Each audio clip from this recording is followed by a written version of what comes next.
नमस्कार मंडळी, welcome to home cook डिलाईट्स. आज आपण करणार आहोत खरडा चिकन. तर यासाठी मी गावरान कोंबडी घेतलेली आहे आणि हे व्यवस्थित चिकन धुवून घेतलेले आहे. आता आपण आधी चिकन शिजवून घेऊयात. त्यासाठी कढईमध्ये तेल घेऊन ते गरम करून द्यायचे आहे आणि त्यात बारीक चिरलेला कांदा, हळद आणि आपण चवीनुसार मीठ टाकणार आहोत. हे व्यवस्थित परतून घ्यायचे आहे आपल्याला, थोडा कांदा लालसर होईपर्यंत. आणि मग यामध्ये आपण धुतलेले चिकन टाकणार आहोत आणि हे व्यवस्थित परतून झाले की आपल्याला थोडी ह्याला वाफ देऊन थोडे गरम पाणी टाकून आपण हे चिकन शिजवून घेणार आहोत. तोपर्यंत आपण खरड्याची तयारी करूयात. त्यासाठी मी इथे तवा घेतला आहे, तवा गरम होऊ दिला आहे व त्यात तेल टाकून तेलही गरम होऊ दिले आहे आणि मग काही मिरच्या आणि लसूण यामध्ये टाकलेला आहे. आता आपण त्यामध्ये थोडे सुके खोबरे टाकणार आहोत आणि हे थोडे परतून घेणार आहोत.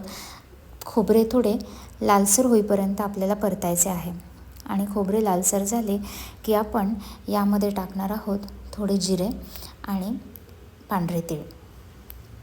हेही मिश्रण आपल्याला थोडे परतून घ्यायचे आहे आणि मग आपण यामध्ये टाकणार आहोत गरम मसाला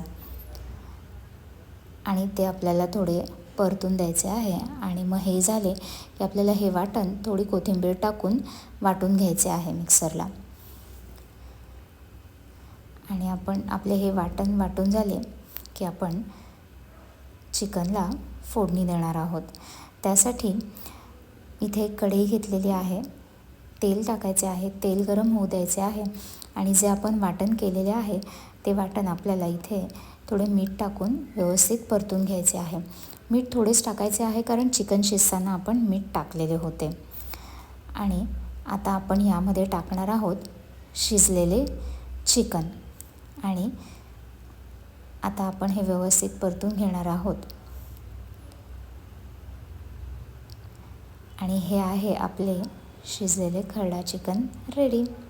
आवडल्यास तुम्ही ही रेसिपी तुमच्या एंडला ट्राय करून बघा आणि लाईक, शेअर आणि सबस्क्राईब नक्की करा.